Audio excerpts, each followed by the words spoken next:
Friends, अगर आप भी गर्मी में एसी के बिल से परेशान हैं और अगर आपका एसी भी गर्मी की सख्त दोपहर में काम छोड़ जाता है, बार बार ट्रिप करता है या कूलिंग कम कर देता है और अम्पेयर ज़्यादा लेने लगता है, जिससे बिजली का बिल शूट कर जाता है, या फिर आउटडोर पे साया होने के बावजूद वो गर्मी की शिद्दत बर्दाश्त नहीं कर पा रहा और कमरा ठंडा करने की बजाय खुद गर्म होकर ट्रिप करने लगता है, तो फिर आज हम इन सारे मसलों का हल ले आए हैं।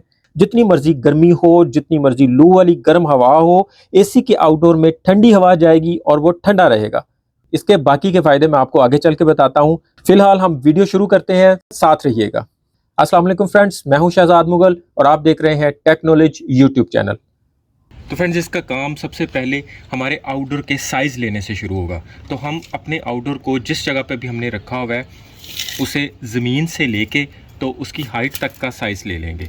यानी उसके आउटर का साइज़ नहीं लेंगे, हम ज़मीन से ही उसका साइज़ ले लेंगे। अगर आपने ज़मीन पे रखा हुआ है, अगर आपने किसी स्टैंड वगैरह पे रखा हुआ है, तो फिर इसके आउटर से तकरीबन 5 इंच आप नीचे का साइज़ एक्स्ट्रा ले सकते हैं।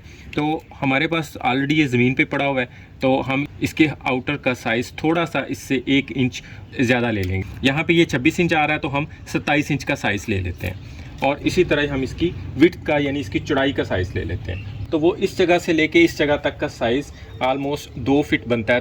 फ्रेंड्स, 2 अदद पाइप हमें ज़मीन से लेके एसी के आउटडोर की हाइट तक के लिए चाहिए और 2 पाइप हमें इसकी विड्थ में चाहिए जितना उसका कंडेंसर का एरिया है। और इसके साथ हमें 3 अदद पाइप इस 1.5 इंच वाले पाइप के चाहिए। ये लंबे पाइप थे, इन्हें हमने काट लिया हुआ है। इन्हें राउंड शेप में काटने के बहुत सारे तरीके हैं, जिनमें से एक बहुत आसान तरीका हमने अडॉप्ट किया है। ये एक पीस मज़ीद हमें काटना है। इसे सीधा काटने का तरीका ये होता है कि पूरी पैमाइश पे निशान लगाएं और एक अदद कोई पेपर ले लें, पेपर को इसके ऊपर रख के इसे दूसरी तरफ से पेपर को बिल्कुल इसके ऊपर लेके आना है। ये इस तरीके से आप देख सकते हैं और यहाँ पे हम इसे निशान लगा लेंगे।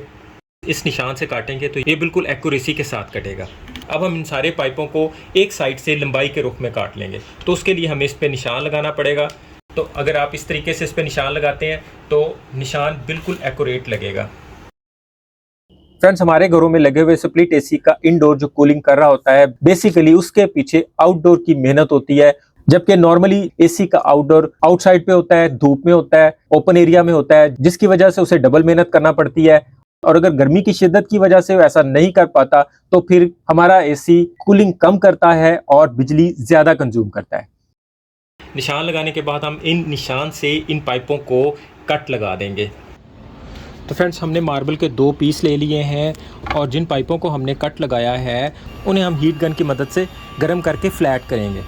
पाइप को इतना गर्म नहीं करना कि ये सुकड़ जाए, नॉर्मल सी हीट से ही ये पाइप बिल्कुल नरम हो जाएगा। और हम इन मार्बल के 2 पीसेस के अंदर इसे रख के थोड़ी देर के लिए दबा के रखेंगे, तो ये पाइप की बजाय एक शीट तैयार हो जाएगी और ये गोल पाइप प्लेन शीट में तब्दील हो जाएगा। तो फ्रेंड्स, इन पाइपों को काटने के बाद हमने इन्हें गर्म करके इनके ऊपर वज़न रख के इन्हें बिल्कुल सीधा कर लिया हुआ है और इस स्केल की मदद से हमने इनका गुनिया भी सेट कर लिया है। तो इस वक्त हमारे पास 2 पीस 27 बाय 7.5 इंच के हैं, 2 पीस 24 इंच बाय 7.5 इंच के हैं। ये दोनों 2.5 इंच सर्कल वाले पाइप से काटे गए हैं और 2 पीस 24 बाय 5 इंच के हैं, ये 1.5 इंच सर्कल वाले पाइप से काटे गए हैं। और एक पाइप को हमने स्ट्रेट करके उसमें से 1.5 इंच की 3 पट्टियाँ काट ली हैं। तो पहले हम एल्फी का यूज़ करते हुए इसका एक ढांचा सा तैयार कर लेते हैं।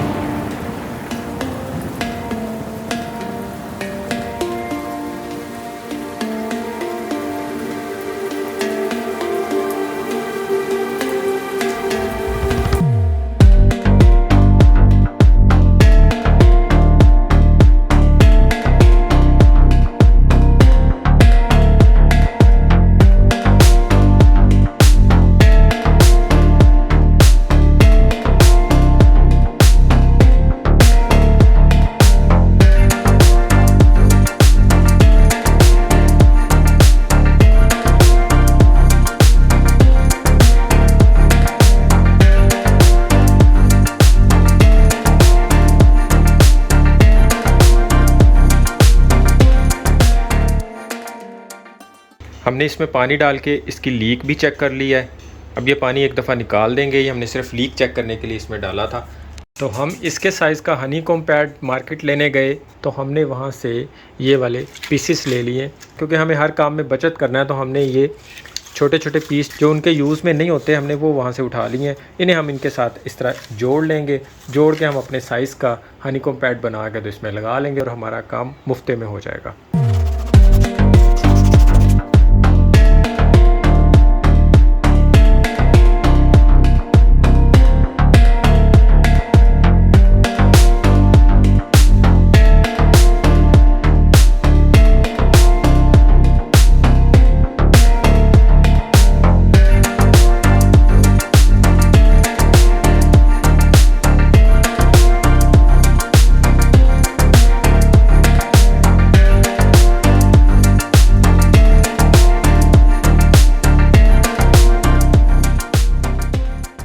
लो जी, हमने मेहनत कर ली है लेकिन पैसे बचा लिए हैं। ये अब पैड पूरा इस तरह मुकम्मल तैयार हो गया है। जोड़ शोड़ लगा के हमने इसे सारा तैयार कर लिया है। अब इसे हम अपने हुड के अंदर लगाएंगे।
हमने इसके ऊपर वाली साइड पे एसी के ड्रेन वाला पाइप लगा दिया है और इसका पाइप नीचे की तरफ हम अपने टैंक में ले आए हैं और साथ में इसी पीवीसी की शीट लेके हीट गन से उसे हीट दे के 2 फिटिंग्स बना ली हैं, जिसके अंदर हम इस पैड को आसानी से फिक्स भी कर सकते हैं और उतार भी सकते हैं। उसके बाद हम इसमें इस तरह का कोई भी 220 वोल्ट वाला मर्सिबल पंप लगा देंगे। तो हम इसमें ये वाला इंस्टॉल कर देते हैं और इस पंप को हम इस पाइप के साथ अटैच करते हैं। तो इसके साथ हम क्लम्प भी लगा देते हैं। इस पंप को इसके अंदर लगाने के लिए इसके नीचे 4 सेक्शंस लगे होते हैं। इसे इसके अंदर जब पुश करेंगे तो ये इसके साथ पक्का अटैच हो जाएगा। ये आप देख सकते हैं कि मैंने इसे पकड़ा भी है तो ये ऊपर उठ रहा है। इसकी वायर्स यहाँ से हमने निकाल ली हैं। इन वायर्स का कनेक्शन हम एसी के आउटडोर से ही ले लेंगे ताकि जब कंप्रेसर ऑन हो तभी ये ऑन हो, जब कंप्रेसर ऑफ हो जाए तो हमारा ये सिस्टम भी ऑफ हो जाए। अब हमने इसमें एक पैड लगाना है और इसका कनेक्शन करना है और आउटडोर के साथ इसे फिट कर देते हैं।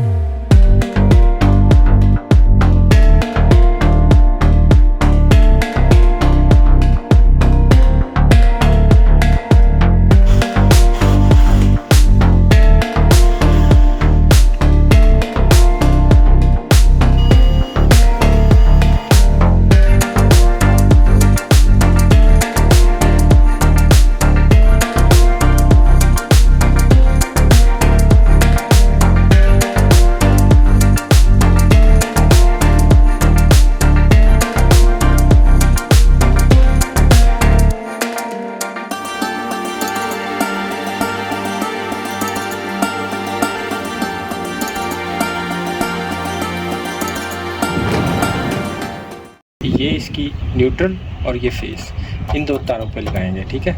ये इसकी सिस्टम की वायर होती है। ये हमने इसके साथ एक ऑन ऑफ का स्विच लगा दिया है और इसकी तारें हम एसी के आउटर के साथ ही लगाने वाले हैं। कि इसका स्विच में निकाल देना है।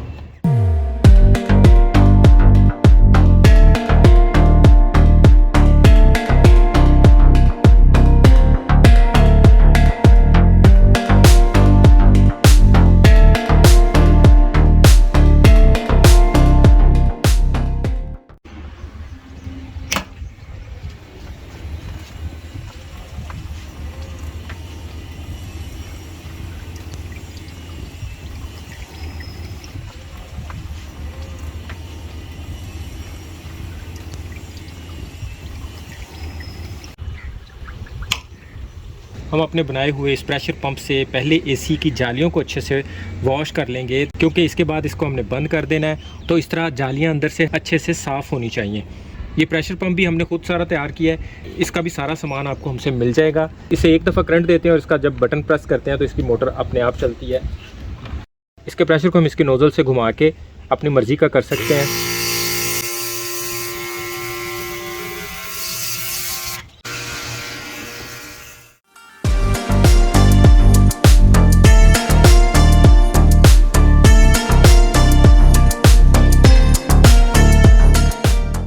ये हमने आउटडोर के पीछे एक और आउटडोर खड़ा कर दिया है।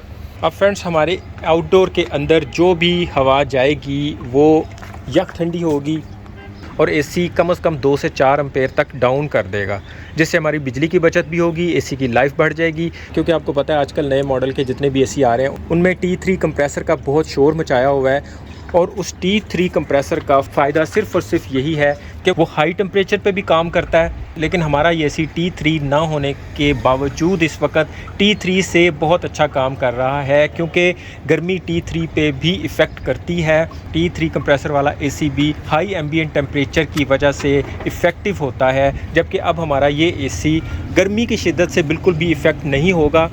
दोपहर की तेज़ गर्मी में जब एसी बहुत ज़्यादा एम्पेयर लेता है उस वक्त भी हमें अब एसी के ज़्यादा बिजली लेने की कोई भी टेंशन नहीं रही। इसके पंप के कनेक्शन को आप इसके फ़ैन के साथ भी अटैच कर सकते हैं। इसकी किट के अंदर से जहां से इसके कंप्रेसर को करंट जाता है वहां से भी अटैच कर सकते हैं, लेकिन उसके लिए इसे टॉप से खोलना पड़ेगा और इसकी किट के अंदर से इसको करंट देना पड़ेगा। तो आप इसके पंप को फ़ैन की तारों के साथ डायरेक्ट लगा सकते हैं। जब भी एसी ऑन करेंगे, जब भी फ़ैन ऑन होगा, ये पंप ऑन हो जाएगा, और जैसे ही एसी ट्रिप करेगा उसका फ़ैन बंद होगा तो साथ में पंप भी बंद हो जाएगा। लेकिन हम चूँकि एसी को जब भी बंद करते हैं उसे मेन स्विच से बंद कर देते हैं, इसलिए हमें इसके अंदर से तारें लगाने की ज़रूरत पेश नहीं आई। हमने बाहर ही वाटरप्रूफ इसका एक स्विच लगा दिया है। जब भी हम मेन स्विच से इसे ऑन करेंगे ये ऑन हो जाएगा, जब भी हम इसे मेन स्विच से ऑफ़ करेंगे ये ऑफ़ हो जाएगा। इससे हमें अब जो फ़ायदे होने वाले हैं वो भी सुन लें। सबसे पहले तो हमारे एसी के आउटडोर में किसी भी किस्म की मिट्टी, डस्ट नहीं जाएगी। इवन बारिश का पानी भी इसको ख़राब नहीं करेगा। सेकेंडली, इसके अंदर गर्म हवा नहीं जाएगी, ठंडी हवा जाएगी, जिससे कंप्रेसर ठंडा रहेगा। ठंडा होने की वजह से उसकी परफॉर्मेंस बहुत अच्छी हो जाएगी, एसी की लाइफ 2 गुना हो जाएगी। और सबसे बढ़ के ये कि इस काम के बाद हमारा एसी 2 से 4 एम्पेयर तक डाउन पे चलेगा। यानी अगर आपका एसी 8 एम्पेयर ले रहा है तो वो 4 से 6 एम्पेयर पे आ जाएगा। अगर वो 4 एम्पेयर पे चल रहा है तो इसके चलाने से वो सिर्फ 2 एम्पेयर पे चलेगा, और बिजली का बिल हमारा आधे से भी आधा हो जाएगा। इस तरह के यूज़फुल और मनी सेविंग आइडियाज़ के लिए टेक्नोलॉजी के साथ जुड़े रहें। वीडियो को लाइक करें, चैनल को सब्सक्राइब करके बेल के आइकन पर ऑल पे प्रेस करना मत भूलें, ताकि हमारा राब्ता बना रहे और हर नई आने वाली वीडियो का नोटिफिकेशन आपको फ़ौरन मिल जाए। अभी के लिए इतना ही। अपना और अपनों का ख्याल रखिएगा। बहुत बहुत शुक्रिया। अल्लाह हाफ़िज़।